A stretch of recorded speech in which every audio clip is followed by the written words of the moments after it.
À tous les Nakama fans de manga et d'anime et plus particulièrement aux fans de One Piece, cette vidéo est faite pour vous et vous êtes au bon endroit. Je vous ai demandé les amis la semaine dernière en story Instagram de voter pour un combat que tu aimerais absolument voir dans le manga ou l'anime de One Piece afin de faire une compilation de vos avis et faire une vidéo des 10 combats qu'on aimerait tous voir dans One Piece. En précisant une chose, vous deviez choisir entre soit un combat qui a déjà eu lieu dans le passé de One Piece mais qui s'est passé hors écran, ça veut dire que c'est un combat qui a déjà eu lieu par rapport à l'histoire des personnages et tout ça, mais qu'on n'a jamais eu le temps de voir en animé ou en manga et c'est bien dommage. Ou de l'autre côté, avec un peu d'imagination, théoriser ou imaginer simplement un futur combat qui pourrait y avoir simplement dans le futur du manga qui bien sûr n'est pas encore sorti. J'ai donc forcément reçu des centaines de propositions de votre part, j'ai dû en sélectionner 10 pour cette vidéo là, mais en tout cas sachez que j'ai de la matière pour éventuellement une partie 2 si on explose pourquoi pas les 2000 likes. Je sais que la commu Naruto avait explosé facilement les 2000 ou 2500 likes dans une vidéo précédente pour un même sujet. Du coup est-ce que la commu One Piece pourra faire la même chose? À vous de me le dire. Du coup bien sûr en attendant je te laisserai me dire en commentaire ce que tu penses de ce concept là, si tu veux une partie 2 ou pas, et éventuellement voter en commentaire pour l'un des combats qui va apparaître dans cette vidéo là et celui que tu as considéré comme le plus intéressant par rapport aux autres. Sans oublier pourquoi pas de me dire un des combats que tu aimerais voir et qui n'a pas été cité dans cette vidéo là pour éventuellement être pris en compte dans la vidéo partie 2. Je vous laisserai bien sûr aller me follow sur Instagram pour participer aux futurs sondages sur One Piece, Naruto et d'autres vidéos sur les mangas, les animés et le divertissement. Et bien sûr vous abonner à ma chaîne car cette année on vise quand même les 200 000 abonnés, ce n'est pas rien, c'est un gros challenge.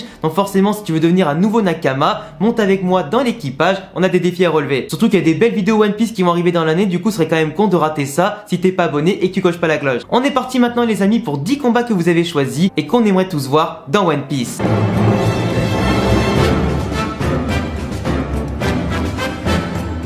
Comment ne pas bien commencer la vidéo sur une rivalité qu'on adore tous autant qu'elle nous divise, Zoro contre Sanji, deux membres du Monster Trio. Entre l'épéiste souvent égaré amené à devenir le plus grand sabreur du monde et le cuisinier génétiquement modifié voulant découvrir All Blue, leur rivalité autant que leur amitié sème autant de l'humour que de la tension dans One Piece. Zoro qui possède de son côté aujourd'hui Enma et un puissant acquis de l'armement et de l'observation, sans oublier bien sûr le acquis des rois, face à Sanji et son exosquelette enfin éveillé des Germa, avec une résistance abusive, des jambes de feu et une force ultime, un acquis de l'observation ultra développé, sans oublier bien sûr un grand éventail de possibilités. Si jamais le roi des enfers comme le prince des Germa devait s'affronter vers la fin du manga pour une raison quelconque, je parierais personnellement, et ça n'engage que moi sur mon avis, soit un match nul, soit une victoire de Zoro qui est quand même le second de l'équipage et bras droit du futur seigneur des pirates. Une puissance qui pourrait passer outre la fameuse défense un peu abusée de Sanji pour le vaincre et le surpasser. Mais Sanji de son côté possède quand même aujourd'hui une puissance colossale qui offre au personnage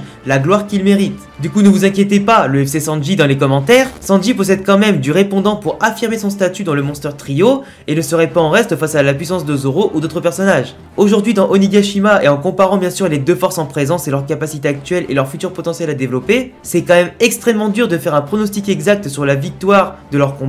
Du coup à vous de faire votre propre choix en commentaire et bien sûr respectez-vous autant le FC Zoro que le FC Sanji car on est tous unis dans la même passion et dans le respect.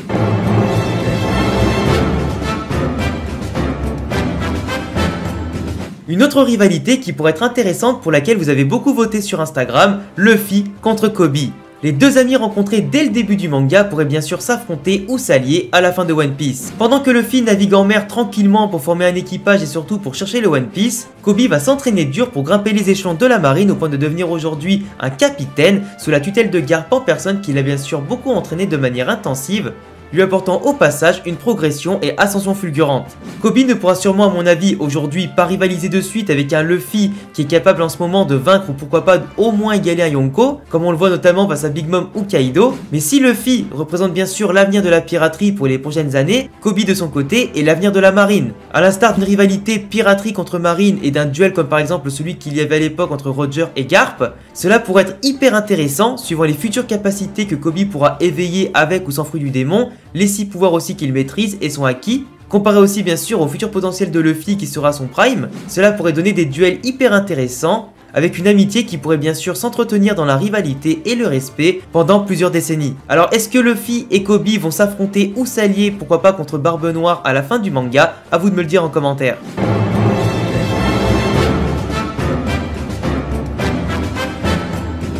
J'en ai parlé tout à l'heure en précisant que Zoro souhaitait quand même devenir le plus grand épéiste de tous les temps dans l'univers de One Piece, chose qui sera faite seulement s'il passera au-dessus de Mihawk pour un combat qui représentera bien sûr entre Zoro et Mihawk un futur banger qui ne peut pas passer inaperçu pour offrir le trône du plus grand épéiste à l'un des deux. Zoro voulant devenir aujourd'hui le plus grand épéiste du monde, il devra forcément, comme je le disais, surpasser son ennemi juré qui est aussi son mentor, Œil de Faucon. Celui qui a su infuser du haki dans sa lame au point qu'elle devienne perpétuellement noire est encore actuellement au-dessus de Zoro, qui a pu quand même prouver sa valeur et son statut en devenant plus fort que King, le second de Kaido. Sa promesse de ne plus jamais perdre jusqu'à ce que Luffy soit couronné le roi des pirates tient encore toujours. Et la prophétie bien entendu continuera jusqu'au combat final à la fin du manga face à Mihawk, qui ne respecte pas grand monde en général à part Shanks et Zoro.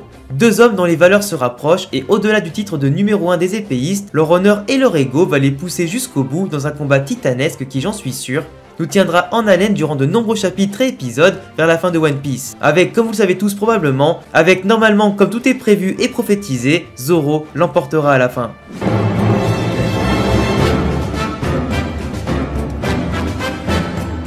Quand je parlais dans l'introduction de la vidéo de fameux combats en hors écran qu'on aimerait tous voir dans le manga, je parlais bien entendu du combat entre Aokiji et Akainu. Un combat entre amiraux sur Punk Hazard qui a dégénéré en catastrophe pour l'environnement, devenant pendant 10 jours un lieu et un événement de lutte sans merci, appelé aujourd'hui l'incident de Punk Hazard. Deux des plus puissants soldats de l'histoire de la marine et surtout actuellement, qui se sont affrontés dans des discords de valeurs pour choisir qui sera le prochain amiral en chef, mais aussi pour d'autres raisons encore mystérieuses. Akainu et son fruit et pouvoir de la lave, avec son potentiel haki développé, part avec un gros avantage sur la glace et haki de Aokiji. Et comme vous le savez tous, Akainu a remporté la victoire après quand même 10 jours de combat et a laissé en vie Aokiji qui était quand même à l'époque son ancien camarade avant que celui-ci ne parte rejoindre l'équipage de Barbe Noire. Mais ce combat titanesque mériterait quand même d'être visionné tant le prime de ces deux personnages a dû être atteint pendant ces 10 jours de lutte.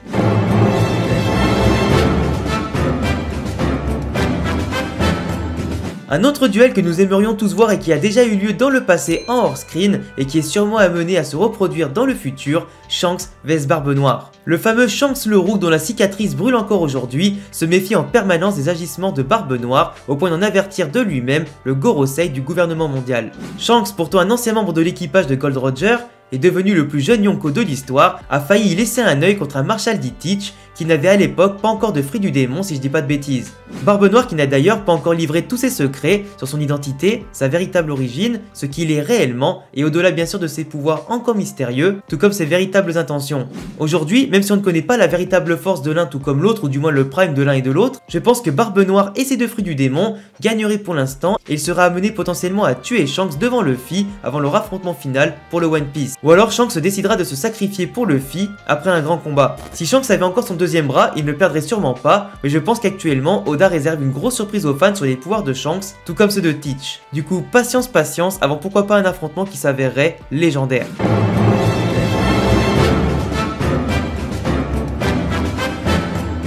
Je viens d'en parler à l'instant, du coup on va en profiter pour faire une transition plutôt intéressante entre Luffy et Barbe Noire, le futur duel pour le One Piece et le titre de Seigneur des Pirates. Les deux personnages que tout oppose, tant dans le style, les valeurs, le vécu, les goûts ou leurs envies.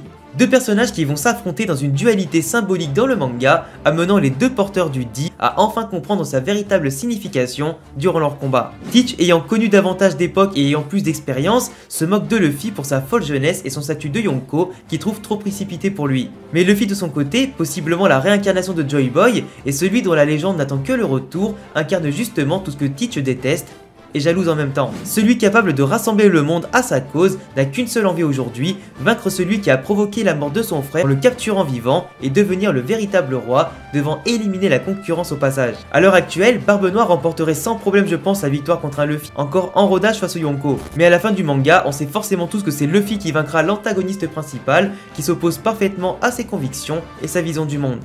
Que Barbe Noire obtienne 3 fruits du démon ou pas à la fin, qu'il cache encore de nombreux mystères, il n'y a que Luffy pour éclaircir tout ça. La lumière contre les ténèbres, on n'attend que ça.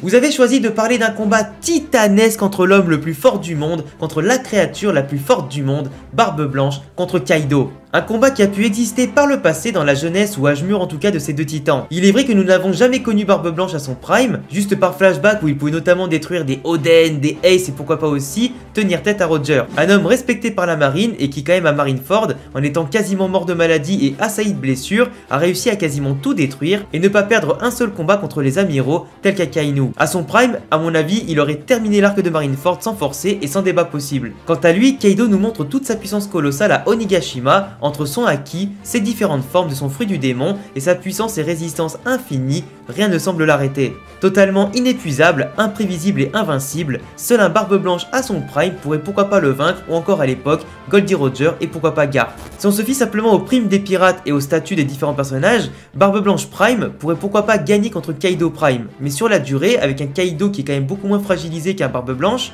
et pouvant vivre plus longtemps avec une résistance qui est quand même légendaire, et à mon sens en tant que créature la plus puissante du monde et beaucoup plus polyvalent en combat, Kaido pourrait l'emporter sur Barbe Blanche. Du coup, en fonction des époques, en fonction des moments en tout cas où les deux personnages ont grandi et ont développé leur force, il est clair que l'un peut prendre le dessus sur l'autre. Le choix est tout de même très difficile entre deux entités qui ont quand même marqué l'histoire.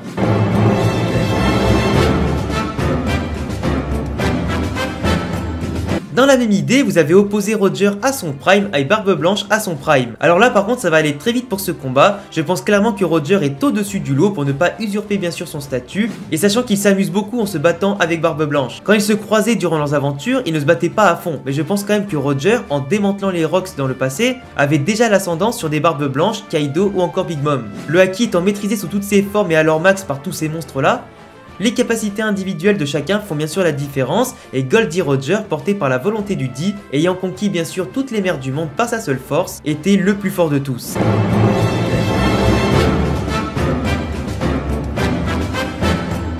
Et pour terminer la vidéo, j'avais envie les amis de regrouper les deux derniers combats de la vidéo, ou du moins les deux événements qui vous intéressent le plus, car même si Roger était le plus fort, j'aimerais quand même vous parler pour les deux derniers combats de la vidéo en même temps, Roger contre Garp et ce duo aussi contre Shebeck et les Rocks. Nous avons ici Roger et Garp, deux rivaux mais aussi devenus amis à force de se chercher, s'affronter, se fuir et se rencontrer. Deux hommes aux idéaux différents mais qui se sont compris, au point où l'un a pu donner sa confiance, au point de donner son enfant, et où l'autre a pu élever l'enfant de l'autre comme son propre petit-fils. Une rivalité opposant marine et pirate, dans un respect mutuel chargé d'émotions et d'histoire. Deux hommes marqués du Di et ayant marqué l'histoire de leur légende. Une histoire pleine d'affrontements dont on ne connaîtra jamais le véritable vainqueur, bien qu'on puisse supposer quand même que Roger était plus fort, bien que Garp reste le membre le plus puissant de la marine, au point d'être une légende encore aujourd'hui. Sans fruit du démon, il a quand même réalisé l'impossible et son prime devait être terrifiant, au point d'affronter justement à leur prime le seigneur des pirates et les Rocks à ses côtés. Et justement, cette fameuse guerre sur les mers entre Roger associé à Garp contre l'équipage Rocks du terrible Shebeck qui comptait quand même avec lui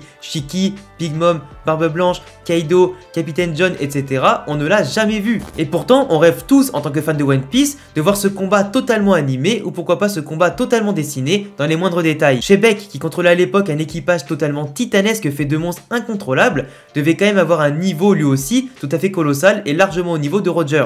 Au point que Roger et Garp, pirates et marine, ont dû s'allier tous les deux pour les démanteler et les empêcher de foutre le bordel dans le monde encore plus longtemps et de façon unie. L'équipage qui dominait les mers avant l'ère de Roger s'est quand même fait stopper par le futur seigneur des pirates et la légende de la marine dans l'incident qu'on appelle aujourd'hui God Valley il y a presque 40 ans. Une énorme ère venait de se terminer pour créer par la suite celle des nouvelles générations, celle créée par un homme dont le sourire n'a jamais cessé d'être affiché, même dans la mort. Et voilà les gars, c'est tout pour cette vidéo, j'espère en tout cas qu'elle vous aura plu. Comme d'habitude, je vous laisserai me donner vos avis en commentaire, vous abonner, cocher la cloche, me follow sur tous les réseaux qui s'affichent ici et en description. Et à bientôt les amis pour prochaine vidéo, ciao.